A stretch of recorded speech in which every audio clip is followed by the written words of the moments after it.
What's going on, guys? It is Homage back with another beat making style video. Today we're going to be talking about turning a simple loop into a full structured beat. Let's get into it.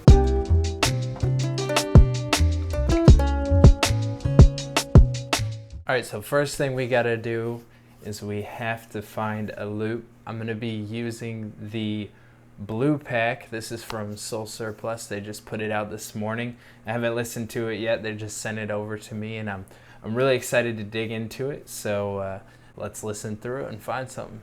Looks like we have 5 different folders here.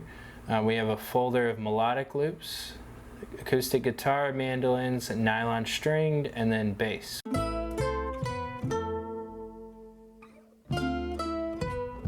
Oof.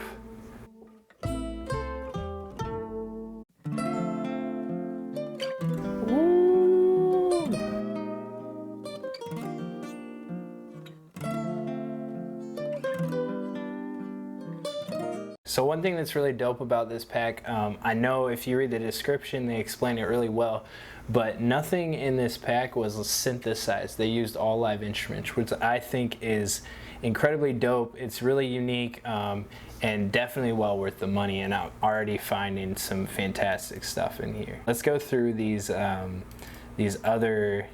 So I think what this is these are chops. Yep. Exactly.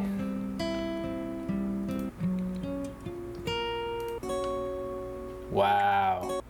So this is super powerful. So you essentially have 47 different acoustic guitar chops here, all labeled by. So what I'm going to do is I'm going to build a quick 4-bar loop out of using the melodic loop number 4, and then I'm gonna show you guys how I would structure the whole beat from there. All right, so here we are. We have a 4-bar loop. So what I did here is I took the stems of this loop and I split them out. So we have our nylon, we have our mandolin, we have the acoustic guitar, and we have the bass on separate tracks. I'll show you guys specifically why I did that and why that's so powerful in a second.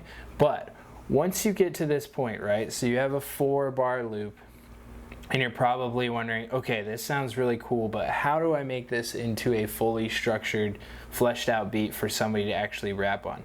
The first thing that I like to do is I like to decide what the structure of the beat is. So a really typical like boom bap structure, I guess you could say, would be an 8-bar hook and then a 16-bar verse. And then usually like a 4 to 8-bar intro. So this right here, if you don't know what a bar is, this is essentially 1 to 2, 1, 2, 3, 4, that's 1 bar. So when you hear people talking about bars, that's what they mean. Here we have 4 bars, that's our intro, and then I put a locator here and I put hook, and then I went and I spread it out and I put verse, verse change, and hook 2. So once you have this laid out, everything becomes a lot easier because you can kind of see how this song is going to evolve instead of just having a loop and trying to figure out what you're going to be doing next. We're just going to duplicate this across, right? So it fills up our template, and then try playing around with like taking out parts and adding in parts. As a rule of thumb, you want the hook to be kind of like the biggest, most full part of the song. And so that's probably where you want the most instruments. A lot of times what I like to do is I try to make a 4 or 8-bar loop as big as possible, add a ton of layers, add a ton of stuff, and then from there pull away from it as I start to make verse 1, verse 2, pre-chorus, whatever it is, I start subtracting things, and that's how you structure the beat. I know right away I don't want all of these melodic elements in the first part of the verse, because we're going to have this big full hook, and then I want stuff to drop out so that there's room for somebody to start rapping. Okay, so let's try taking out these 2 things, and then we'll kind of see how that sounds. So we're going to go from here.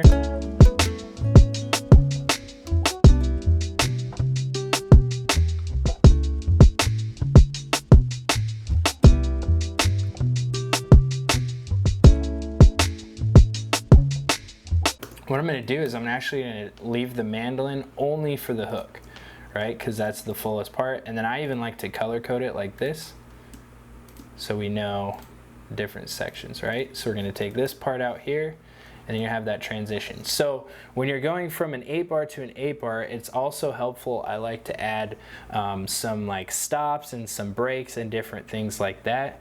So I'm gonna go ahead and experiment with a few different things, but we're just gonna cut forward and I'll show you what I did. First, I'm just gonna let the verse play through and then I'll explain it.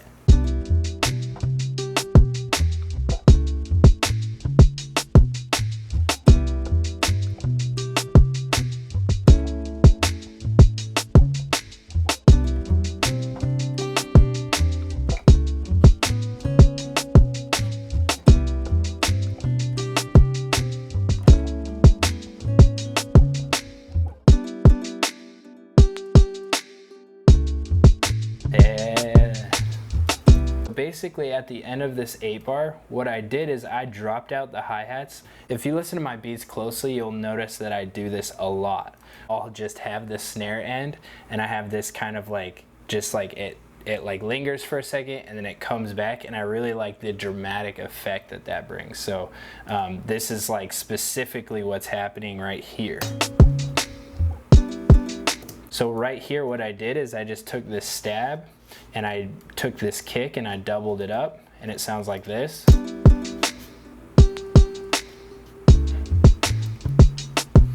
So the idea behind that is like somebody's gonna be rapping, the beat's gonna drop out, and maybe they'll have like a dope punchline or something to go along with that beat dropping out.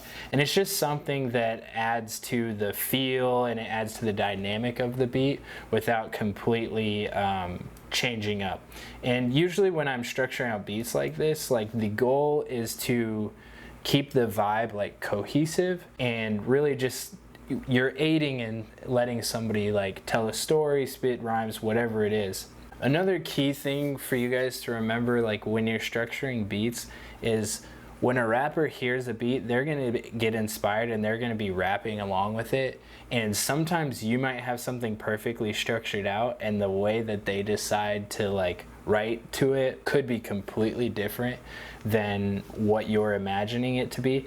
Don't overthink. I mean, at the end of the day, you don't want to overthink the song structure. Another thing that I like to do is I like to add chops to different sections. That's what's awesome about this sample pack right here, is that you have a lot of chops. So what I'm going to do is I'm just going to experiment now with adding different chops throughout this verse to kind of give it a little bit more like ambience, if you will. All right, so it is one day later. As I was going through and editing, I realized the second half of the video where I was playing around with different chops from this pack to add into the verse, none of it actually got recorded on this camera, and so the footage was completely gone. I just added 2 very small chops from the pack, and these just kind of add a little bit of atmosphere to the beat.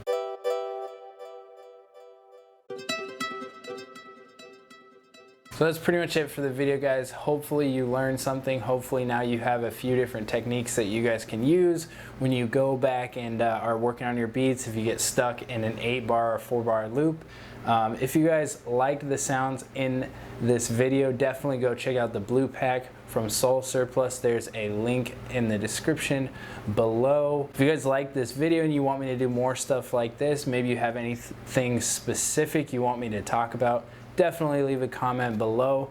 I'm gonna let this beat play out and we will see you guys soon.